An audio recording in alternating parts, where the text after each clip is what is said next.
Film ഗാരേജിലേക്ക് ഇവർക്കും സ്വാഗതം. ഇന്ന് തിയേറ്ററുകളിലേക്ക് എത്തിയ രണ്ട് സിനിമകളുടെ അഭിപ്രായങ്ങൾ, ഒപ്പം തന്നെ ഇന്നലെ തിയേറ്ററുകളിലേക്ക് എത്തിയ സിനിമയുടെ ബോക്സ് ഓഫീസ് കളക്ഷൻ തുടങ്ങിയ റിപ്പോർട്ടുകളാണ് ഈ വീഡിയോയിലൂടെ പ്രേക്ഷകരിലേക്ക് എത്തിക്കുന്നത്. വിനീത് ശ്രീനിവാസനും ഒരുപാട് നായികന്മാരും അഭിനയിച്ച ഏറ്റവും പുതിയ മലയാളം സിനിമ ഒരു ജാതിജാതകം ഇന്ന് തിയേറ്ററുകളിലേക്ക് എത്തിയിരിക്കുകയാണല്ലോ. സിനിമയുടെ ആദ്യ പ്രതികരണങ്ങൾ പുറത്തു വരുമ്പോൾ ത്രില്ലർ സിനിമകൾക്കിടയിലെ ഒരു കോമഡി എന്റർടൈനർ സിനിമയായിട്ട് ഒരു ജാതിജാതകം മാറുകയാണ്.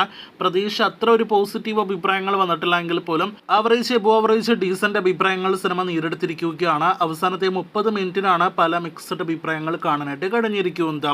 ബോളിവുഡിൽ നിന്നും ഇന്ന് തിയേറ്ററുകളിലേക്ക് എത്തിയിരിക്കുന്ന ഹിന്ദി സിനിമയാണ് ഷാഹിദ് കപൂർ നായകനെത്തിയ റോഷൻ ആൻഡ്രൂസ് സംവിധാനം ചെയ്ത ദേവ.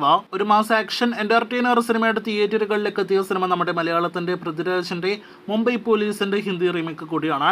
മാറ്റങ്ങൾ ഒരുപാട് വരുത്തിക്കൊണ്ട് തന്നെയാണ് മുംബൈ പോലീസിന്റെ ഹിന്ദി റീമേക്ക് വന്നിരിക്കുന്നത്.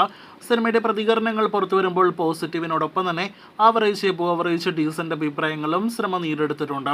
കാത്തിരിക്കൂ സിനിമയുടെ ബോക്സ് ഓഫീസ് കളക്ഷൻ അറിയാനായിട്ട്. ഇന്നലെ തിയേറ്ററുകളിലേക്ക് എത്തിയ ബേസൽ ജോസഫ് സിനിമയാണല്ലോ പൊന്മാൻ. ഈ ആഴ്ച തിയേറ്ററുകളിലേക്ക് എത്തിയ മലയാളം സിനിമകളിലെ ക്ലീൻ പോസിറ്റീവ് അഭിപ്രായങ്ങൾ എങ്ങും നിന്ന് നേടിയെടുത്ത പൊന്മാന്റെ ആദ്യ ദിവസത്തെ യഥാർത്ഥ Kerala rest of India collection പുറത്തു വന്നിരിക്കുകയാണ്. ഇന്നലെ രാത്രി എത്ര കളക്ഷൻ പ്രതീക്ഷയോ ആ ലെവലിലേക്ക് തന്നെയാണ് സിനിമ എത്തപ്പെട്ടിരിക്കുന്നത്. 84 ലക്ഷം കേരളത്തിൽ ഗ്രോസ് നേടിയെടുത്ത സിനിമ റെസ്റ്റ് ഓഫ് ഇന്ത്യയിൽ നിന്നും 10 ലക്ഷം ഗ്രോസ് നേടിയെടുത്തിരിക്കുകയാണ്. അങ്ങനെ ഇന്ത്യൻ ബോക്സ് ഓഫീസിൽ 94 ലക്ഷം കളക്ഷൻ നേടിയെടുത്ത സിനിമ വേൾഡ് വൈഡ് കളക്ഷനായിട്ട് 1 കോടി കടന്നിട്ടുണ്ട് ഉറപ്പാണ്. എങ്കിൽ പോലും ആവറേജ് തുടക്കം മാത്രമേ സിനിമയ്ക്ക് നേടിയെടുക്കാനും കഴിഞ്ഞിട്ടുള്ളൂ. ഇന്നത്തെ ഉൾപ്പെടെയുള്ള പൊന്മാൻ കളക്ഷൻ അറിയാനായിട്ട് പ്രേക്ഷകർ കാത്തിരിക്കൂ.